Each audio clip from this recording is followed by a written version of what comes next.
நீங்கள் எப்பவுமே சத்தியமே பண்ணாதீங்க. வானத்தின் பேர் சத்தியம் பண்ணாதீங்க, பூமியின் பேர் சத்தியம் பண்ணாதீங்க, அப்பா அம்மா பேர் சத்தியம் பண்ணாதீங்க, நீங்கள் பிள்ளைகள் மேல் சத்தியம் பண்ணாதீங்க, நீங்கள் செய்கிற வியாபாரத்தில் சத்தியம் பண்ணாதீங்க. சத்தியம் பண்ணவே கூடாது. அது தெரியுமா? ஃபஸ்ட்டு உங்களுக்கு சத்தியம் பண்ணவே கூடாது. ஆனால் சத்தியமாக சொல்லுவாங்க சில ஊழியக்காரங்க, அது தப்பு. சத்தியம் என்பது பண்ணவே கூடாது. அல்லேலூயா.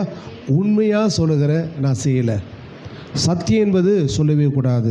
அன்பு தேவவசனமே, இன்றைக்கி கத்த ஒருவேளை நீங்கள் சின்ன சின்ன விஷயத்துக்கெல்லாம் நீங்கள் பொய் பேசியிருப்பீங்களானால், ஆண்டவரே என் பொய்கள் எல்லாவற்றையும் அகற்றுங்க ஆண்டவரே. எத்தனை நேரத்தில் நான் பொய் சொல்லி நான் வீட்டில் இருந்து சர்ச்சுக்கு வராமல் வந்திருக்கிறேன். எத்தனை நேரத்தில் பொய்களை சொல்லி நான் ஊரை சுற்றி இருந்திருக்கிறேன். எத்தனை நேரத்தில் பொய்களை சொல்லி கத்தாவை நான் வீண் வார்த்தையில் பேசிக்கொண்டு அமர்ந்து கொண்டு இருந்த ஆண்டவரே சொல்லிட்டு தேவ சமூகத்தில் ஒப்பு கொடுத்து நீங்கள் மன்றாடுங்க. கத்த தாமே இந்த வசனங்களை ஆஸ்வதிப்பாராக. ஆமை. கண்களை மூடுவோமா? கண்களை மூடி நம்ம ஆண்டவரை நோக்கி நான் பார்ப்போம். அதனால கூட எல்லா விதமான இந்த பொய் பேசுகிற நாவல் எடுத்து போடுங்க ஆண்டவரே. எங்களுக்குள் அப்பா நீங்கள் உண்மையுள்ள தேவன் ஐயா, உண்மை போல் நானும் உண்மையாக இருக்கணுமே. நீங்கள் எங்களுக்கு குரு எப்படி இன்ஸ்டியூஷன் நாங்கள் அப்படி இருக்கணுமே. தெய்வ சமூகத்தில் காத்து ஜெபிப்போம். இந்த கூட்டத்து முடிவுக்காக அம்மா ஜெபம் போடுவோம். கண்களை மூடுவோமா?